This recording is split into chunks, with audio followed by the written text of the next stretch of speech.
Днес ще ви представя проект, свързан с сглобяване на преносим планетариум от картон. Представители на ChangeMakers са си направили собствено приложение, в което когато въведат размерите на желания планетариум, да кажем диаметъра и височината, програмата им казва в какъв размер трябва да са триъгълничетата, от които е направено и колко да са на брой.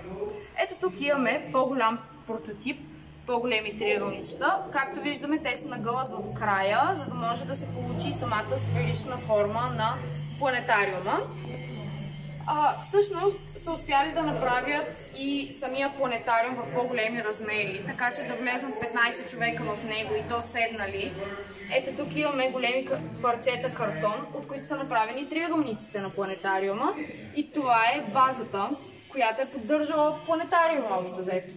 Обаче целият този процес си отнема много голямо тестване, големи усилия, голям труд за изрязването на самите триъгълници. Например, мога да покажа, че процеса на тестване, това е първият картон, с който са искали да направят планетариума, тъй като е бял и може да се прожектира небето много по-добре. Обаче той е по-тежък и има по-различна структура и не може да се получи планетариума по същия начин.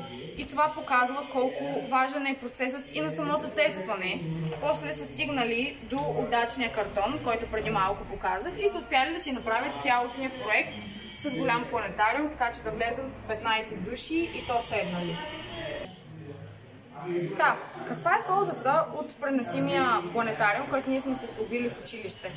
Първо, с него може да изучаваме астрономия по много по-ефективен начин, защото сега ще видим съзвездията около нас самите и ще може да разберем по какъв начин са конструирани и ще бъде в размер общо взето.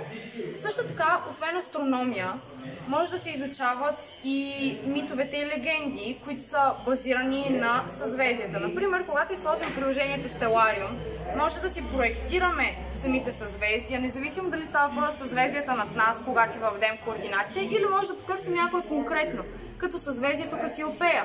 И по този начин, ние виждайки съзвездието, може да разберем откъде произлиза древногръцкия мит за кралица Касиопея. По този начин, чрез ръчно правене на планетариума, чрез проектиране с Stellarium на звездното небе, ние чрез правене научаваме много повече и много по-трайно, отколкото по традиционните начини.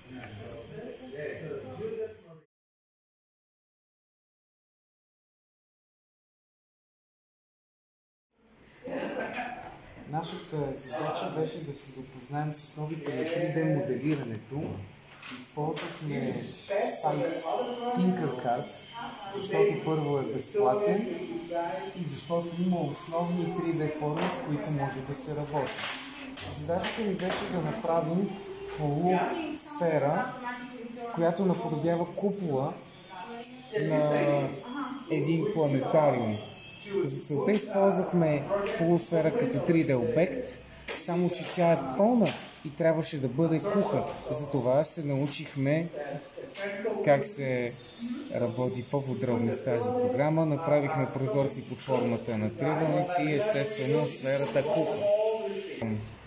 Сега възниква въпросът как ще може да го ползваме както трябва. Ние имаме тази 3D джаджа, която се използва по много лесен начин. Тук по средата се монтира едно огледало, тук се слага обектив Fish Eye Lens, или преведено око на риба, който разпръсква прожектирането от мултимедията, която се монтира.